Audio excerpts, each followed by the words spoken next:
Alan ரொம்ப நாளாக வாடகைக்கு வீடு தேடிக்கிட்டு இருந்தான். எந்த வீடை காமிச்சாலும் அவனுக்கு திருப்தியே இல்லை. ஒரு நாள் ஒரு பிங்க் ஸ்லிப் தானே அவனை தேடி வந்துச்சு. அதில் வீடு வாடகைக்கு விடப்படும் நோட்டீஸ் இருந்துச்சு. இது அவன் புரோக்கர் கிட்ட கொடுத்து உடனே அந்த வீடை பார்க்க போனான். அந்த வீடு ரொம்ப அழகாக நீட்டாக இருந்தது. ஆனால் அது அவனை இம்ப்ரெஸ் பண்ணல. ஏன், அந்த வீட்டில் ஒரு ஓப்பன் டெரேஸ் கூட இருந்தது, அதுவும் இவனை இம்ப்ரெஸ் பண்ணல. கடைசியாக வந்து சோஃபாவில் உக்காந்தான். ரொம்ப கம்ஃபர்டபுளாக இருந்துச்சு. சரி, நான் இந்த வீட்டையே எடுத்துக்கிறேன்னு அந்த இடத்துலையே தங்க ஆரம்பிச்சிட்டான் ஆலன்.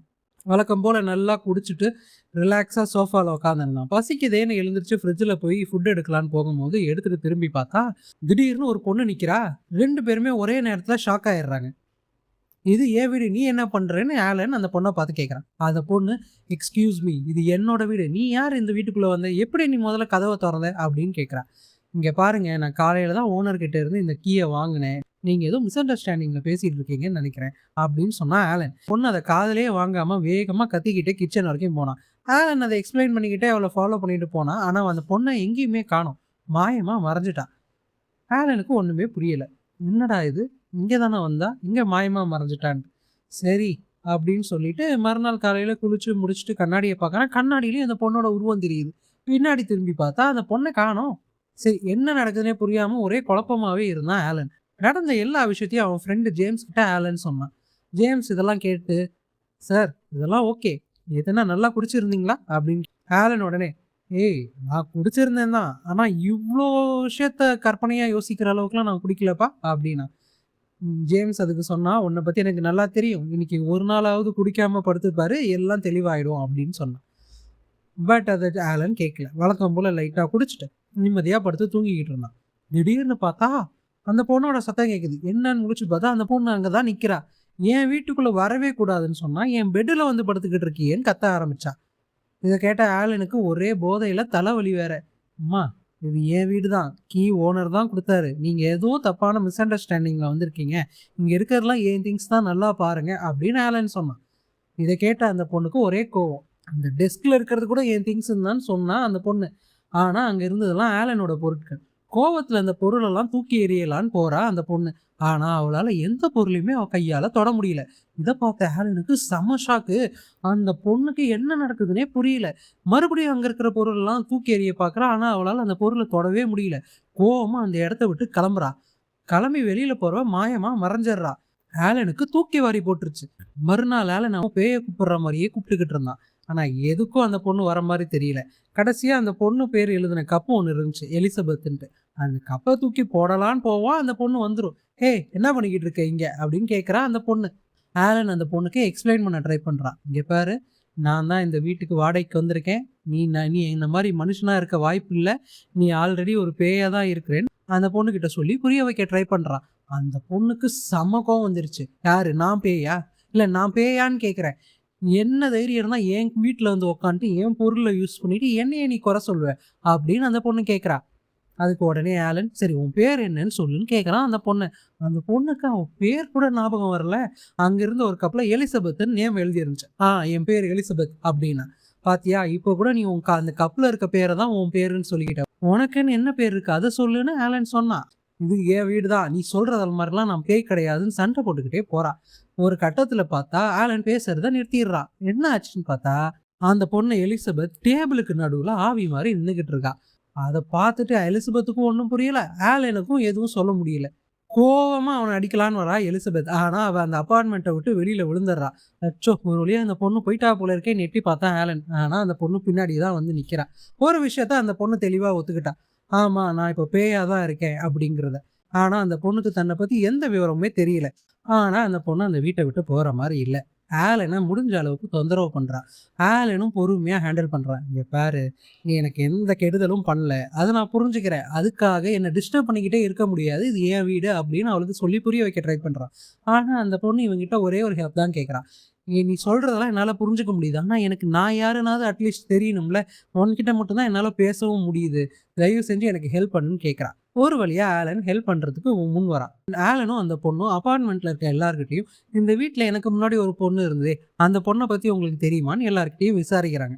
ஆனால் யாருமே அந்த பொண்ணை நாங்கள் சரியாக கூட பார்த்ததில்ல, அந்த பொண்ணு இருக்கும்போதே பேய் மாதிரி தான் வந்துட்டு போகும், யாருக்கிட்டையும் சோஷியலைஸ் பண்ண மாட்டா அப்படின்னு சொல்கிறாங்க. அந்த அப்பார்ட்மெண்ட்டில் ஒரு பொண்ணு கூட இருக்கிறா.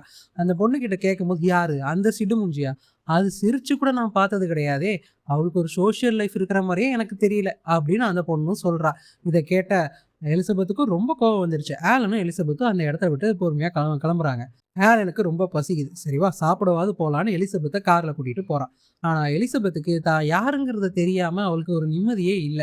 2 பேரும் சாப்பிடலான்னு ஒரு ரெஸ்டாரண்ட் போறாங்க. அந்த ரெஸ்டாரண்ட் போனதுக்கு அப்புறமா ஆலன் கேட்குறான், "இந்த ஊர்லயே இது பெரிய ரெஸ்டாரண்ட். அட்லீஸ்ட் இந்த ரெஸ்டாரண்ட்டுக்காவது உனக்கு ஏதாவது ஞாபகம் வருதா பாருன்னு" கேட்குறான் எலிசபெத்த.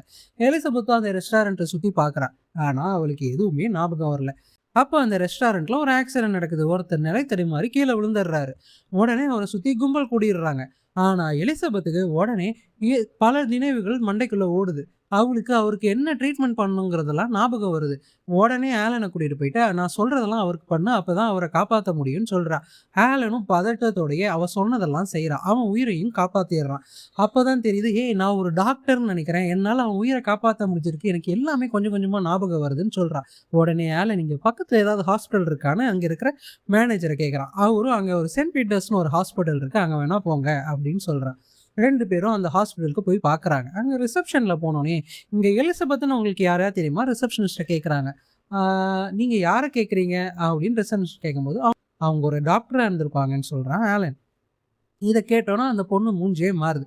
"கொஞ்சம் வெயிட் பண்ணுங்க" அப்படின்னு போயிட்டு ஒரு சீனியர் டாக்டர் கிட்ட டிஸ்கஸ் பண்ணிட்டு, மேல மேரின்னு ஒருத்தங்க இருப்பாங்க. நீங்க அவங்கள போய் மீட் பண்ணுங்க அப்படின்னு சொல்றா. ஆலனும் எலிசபெத்தும் மேரிய மீட் பண்றதுக்காக ஃபர்ஸ்ட் ஃப்ளோர் போறாங்க. அங்க மேரி ஆலன பார்த்து, "ஓகே ஆலன், நடந்தது உங்களுக்கு தெரிஞ்சிருக்க வாய்ப்பில்லைன்னு புரியுது. எலிசபெத்துக்கு கொஞ்ச நாளத்துக்கு முன்னாடி ஒரு பெரிய கார் ஆக்சிடென்ட் நடந்துச்சு" அப்படின்னு சொல்றாங்க. உடனே எலிசபெத், "ஓ! அதனால தான் நம்ம இப்ப இறந்து ஆவியா இருக்கிறோமோன்னு" யோசிக்க, ஆலனும் சோகமா பார்க்குறான். பட் அவங்க நெனச்ச மாரிலாம் இல்ல. எலிசபெத்துக்கு அவளோட ஹார்ட் பீட் கேட்க ஆரம்பிக்குது. அவன் அத நோக்கி நகர்ந்து போய்க்கிட்டே இருக்கான். அப்பதான் மேரி வந்து ஆலன் கிட்ட ஒரு விஷயத்த கன்வே பண்றாங்க. இந்த மாரி எலிசபெத் வந்து இன்னும் இறக்கல. ஆனா அவங்க வந்து லிட்டரலா கோமால தான் இருக்கிறாங்க. அவங்க வென்டிலேட்டர் சப்போர்ட்ல தான் இன்னுமே உயிரோட இருந்துகிட்டு இருக்காங்க அப்படின்னு சொல்றான் ஆலன் கிட்ட. ஆலன் இத கேட்டு போகும்போது ஆல்ரெடி எலிசபெத் அவ உடல பார்த்துக்கிட்டே நின்னுகிட்டு இருக்கா. எனக்கும் எலிசபெத்துக்கும் ஒரே ஷாக். ஆக்சுவலா நான் உயிரோட தான் இருக்கேன். பட் நான் கோமால இருக்கிறதுனால சோல் வெளியில வந்திருக்குன்னு நெனைக்கிறேன் அப்படின்னு சொல்றா எலிசபெத். அப்புறம் உடனே ஆலன் அதுக்கு சொல்றான், "பெட்டர் நீ உள்ள போய் ஏதாவது ட்ரை பண்ண முடியுமான்னு பாரேன்" அப்படின்னு கேட்குறான். அவளும் அவன் உடம்புக்குள்ள போய் படுத்துட்டு என்னென்னவோ ட்ரை பண்றா. பட் அவளோட உடம்ப இவளால எந்த மூவ்மெண்ட்டும் குடுக்க முடியல. எவ்வளவோ ட்ரை பண்ணாலும் எந்த மூவ்மெண்ட்டும் கிடையல. 2 பேரும் ஹெல்ப்லெஸ்ஸா ஃபீல் பண்றாங்க. அப்ப ஆலன், "இரு நான் உன்ன தொடுறேன். உன்னால உணர முடியுதான்னு பாருன்ட்டு" எலிசபெத்தோட கைய பிடிக்கிறான். இதுவரைக்கும் எந்த உணர்ச்சியும் உணர முடியாத எலிசபெத், இப்போ முதல் தடவையா ஆலன் அவரோட உடம்ப தொடும்போது, அந்த உணர்ச்சிய அவளால உணர முடியுது.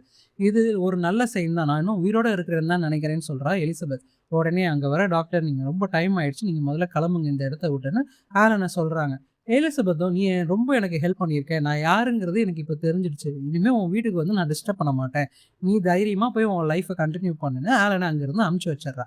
ஆனா ஆலனுக்கு ஏதோ ஒருத்தர மிஸ் பண்ற ஃபீலிங்கோடயே அந்த இடத்த விட்டு கிளம்புறான். வெளியில இருந்து பார்க்குறவங்களுக்கு, "ச்சே! அ எலிசபெத் இப்படி ஒருத்தர மிஸ் பண்ணிட்டாளே!" அப்படின்னு சொல்றாங்க.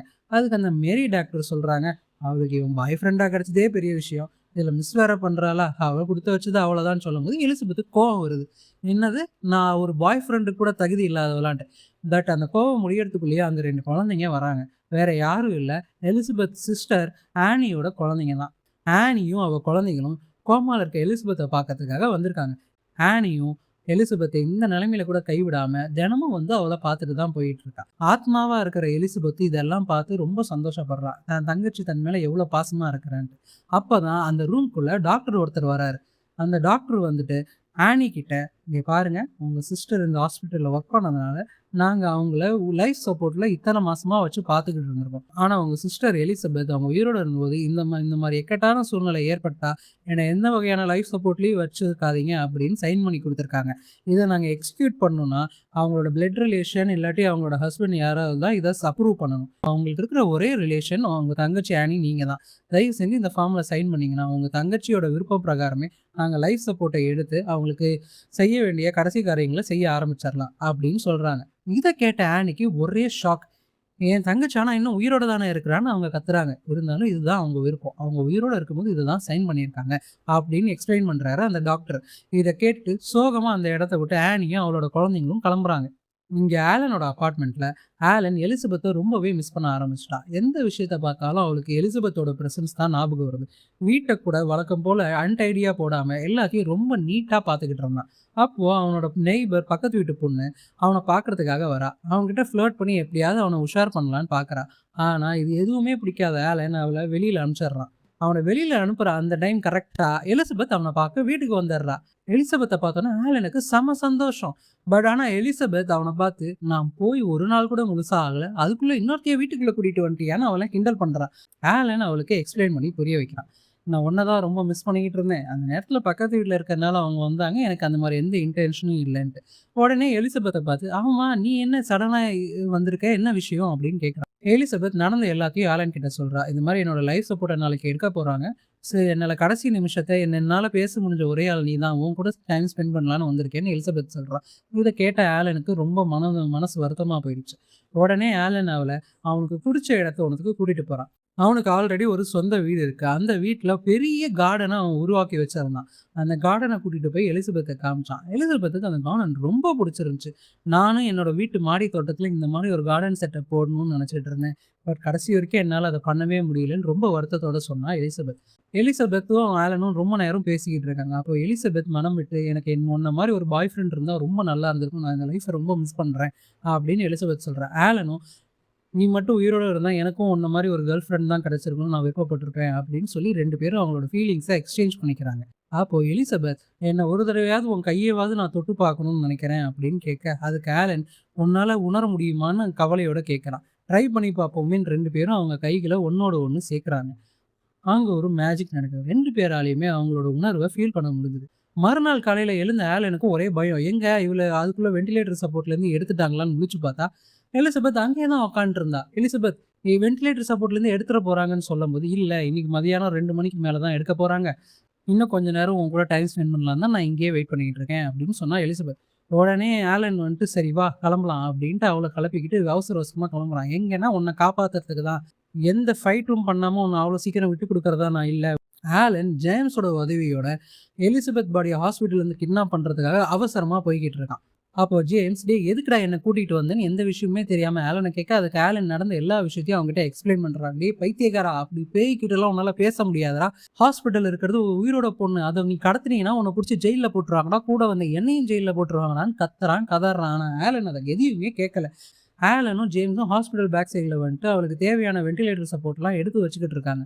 அப்போது ஜேம்ஸ் அவன் கேட்குறான், ஆலன் உனக்கு எப்படி இதெல்லாம் தெரியும் அப்படின்னு கேட்கும்போது, சரி உங்ககிட்ட நான் உண்மையை சொல்லிடுறேன், எலிசபெத் இங்கே தான் இருக்கா அப்படின்னா. இதை கேட்ட ஜேம்ஸ், நான் அவனை நம்ப மாட்டேன்மா. சரி உன் கையில் நீ ஏதாவது நம்பர் சொல்லு, அவனை நான் இந்த சைடில் நின்று நான் கரெக்டாக அதை எல்லாத்தையும் சொல்கிறேன்னு சொல்லும்போது, அவன் கையில் எந்த நம்பர்ஸ் வச்சாலுமே எலிசபெத் சொல்ல ஆலன் அதை கரெக்டாக சொல்லிடுறான். ஜேம்ஸ்க்கு ஒரே ஷாக் ஆகுது. சரி, உனக்காக இல்லைனாலும் அந்த பொண்ணுக்காக நான் இதை 2 பேரும் எலிசபெத்தை காப்பாற்றுறதுக்காக போகிறாங்க. எலிசபெத்தை போய் பார்த்ததுக்கப்புறமா ஜேம்ஸ்க்கு ஒரே ஷாக். டேய், இந்த பொண்ணு ஏடா கடத்த வந்த அப்படின்னு கேட்குறான் ஜேம்ஸ். அது கேட்ட ஆலன், ஆமாம், ஏன் உனக்கு இந்த பொண்ணை முன்னாடியே தெரியுமா? அஃப்கோர்ஸ் தெரியும், என்னோட எக்ஸ் ஆனியோட அக்கா தான் இவளை தான் உனக்கு நான் டேட் நைட்டுக்கு ஃபிக்ஸ் பண்ணியிருந்தேன். ஆனால் அன்றைக்கி அவள் வரவே இல்லை, அவளுக்கு ஏதோ ஆக்சிடென்ட் ஆகிடுச்சுன்னு எனக்கு சொன்னாங்க. இது நான் உங்ககிட்ட கன்வே பண்ணியிருக்கேன், உனக்கு ஞாபகம் இல்லையான்னு சொல்ல ஆலனும் எலிசபெத்தும் 2 பேரும் ஷாக்காக பார்க்குறாங்க. என்னது, நம்ம 2 பேருக்கும் டேட் ஃபிக்ஸ் பண்ணியிருந்தாங்களா அப்படின்ட்டு. பட் அன்றைக்கி ஆக்சிடென்ட் நடந்ததுனால அவங்களால மீட் பண்ண முடியலங்கிறது இன்றைக்கி தான் அவங்களுக்கு புரியுது. சரி, எலிசபெத்தை உடனே இங்கேருந்து காப்பாற்றுவோன்னு 2 பேரும் ட்ரை பண்ணிட்டு இருக்கும்போதே வாசலில் ஒரு டாக்டர் வந்துடுறாரு. டாக்டர் என்னென்னவோ சொல்லி சமாளிக்கலாம் ஆலன் ட்ரை பண்ணுறான், ஆனால் முடியல. கடைசியாக டாக்டரை அடிச்சு போட்டு ஆலனும் ஜேம்ஸும் ஆனியை கூட்டிகிட்டு அந்த இடத்த விட்டு கிளம்புறாங்க.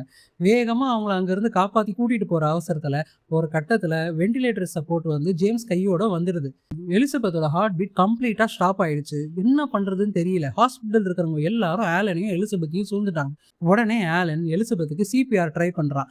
ஆனால் அதுக்குள்ளே அவனை பிடிச்சி இழுத்துடுறாங்க அங்கே இருக்கிற டாக்டர்ஸ். அங்கேருந்து எல்லாருக்குமே ஷாக். ஏன்னா ஆலன் கொடுத்த சிபிஆர் ஒர்க் ஆயிடுச்சு. எலிசபெத்துக்கு உயிர் வந்துடுச்சு. எலிசபெத்தோட தங்கச்சி சந்தோஷமா எலிசபெத்தை பிடிச்சி உனக்கு ஒன்றும் இல்லைன்னு ஆறுதல் சொல்றான். உடனே ஆலன் அவளை பார்க்கறதுக்கு சந்தோஷமா கிட்டக்க வரான். ஆனா எலிசபெத்துக்கு ஆலன் யாருன்னே தெரியல. அதனால அவ கையை பிடிக்க வந்த ஆலன் அவளை தொடாமலேயே அந்த இடத்த விட்டு சோகமா கிளம்பி போயிடுவான். அப்போதான் ஒரு விஷயம் தெரிஞ்சுது. எலிசபெத்துக்கு அவள் ஆன்மாவா இருந்த காலத்துல நடந்த எந்த விஷயமுமே அவளுக்கு ஞாபகம் இல்லைன்ட்டு. ஆலனும் அவளை டிஸ்டர்ப் பண்ணாம ஒதுங்கியே நிற்கிறான். கொஞ்ச நாள் கழிச்சு எலிசபெத் அவரோட சொந்த அப்பார்ட்மெண்ட்கே கூட்டிட்டு வராங்க. அவளுக்கு அந்த வீட்ட சுத்தி பார்க்கும்போது ஏதோ ஒண்ணு டிஃபரெண்ட்டா இருக்கு. தன்ன தவிர இந்த வீட்ல யாரோ இருந்திருக்கிற மாரியே அவருக்கு பல உணர்வுகள் வருது. ஆனா அவளுக்கு என்னன்னு சொல்ல புரியல. அவளுக்கு பிடிச்சமான அந்த மொட்டை மாடிய பார்க்கலான்ட்டு அங்க போறா. அங்க போனா அவளுக்கு மிகப்பெரிய சர்ப்ரைஸ் காத்துக்கிட்டு இருக்கு. அவ எப்படி ஆசைப்பட்டாளோ அதே மாரி அங்க ஒரு சின்ன கார்டன ரெடி பண்ணி வச்சுட்டு நின்னுட்டு இருந்தான் ஆலன். ஆலன பார்த்தவுனே ஷாக் ஆனா எலிசபெத். ஹாஸ்பிட்டல் நான் உங்கள பார்த்துருக்கேன். நிஜமாவே உங்கள யாருன்னு தெரியலன்னு சொல்றா. அதுக்கு ஆலன், நான் உங்கள டிஸ்டர்ப் பண்ண வரல. உங்களுக்கு இந்த கார்டன் பிடிக்கும்னு எங்களுக்கு தெரியும். அதனால ரெடி பண்ணி குடுத்துட்டு போலான்னு தான் வந்தேன். உங்க கீ என்கிட்ட இருக்கு. இத நீங்க வாங்கிக்கோங்கன்னு அவன் கையில குடுக்குறான். எலிசபெத்த அந்த கீய வாங்க போம்போது, எலிசபெத்தோட கையும், ஆலனோட கையும் ஒருத்தரோட ஒருத்தர் கைய தொடம்போது, எலிசபெத்துக்கு நடந்த எல்லா விஷயமும் ஞாபகம் வந்துருச்சு. ஆலன பத்தி முழு விவரமும் அவருக்கு ஞாபகம் வந்துருச்சு. எல்லாம் தெரிஞ்ச எலிசபெத் ஆலன பார்த்து, "அப்ப நடந்த எதுவும் கனவு இல்லையான்னு?" உருக்கத்தோட கேட்கிறா. அதுக்கு ஆலன் கண் கலங்கின நிலையில, "எதுவுமே கனவில்ல எலிசபெத்" அப்படின்னு சொல்லி தன் காதல வெளிப்படுத்துறான். விதி அவங்கள சந்திக்காமயே ஒரு காலத்துல தடுத்துச்சு. ஆனா அதே விதி இப்போ அவங்க 2 பேர் காதலையும் ஒண்ணா சேர்த்து வச்சுடுச்சு. இந்த கதை உங்களுக்கு புடிச்சிருந்தா, மறக்காம சேனலுக்கு சப்ஸ்கிரைப் பண்ணுங்க. நன்றி.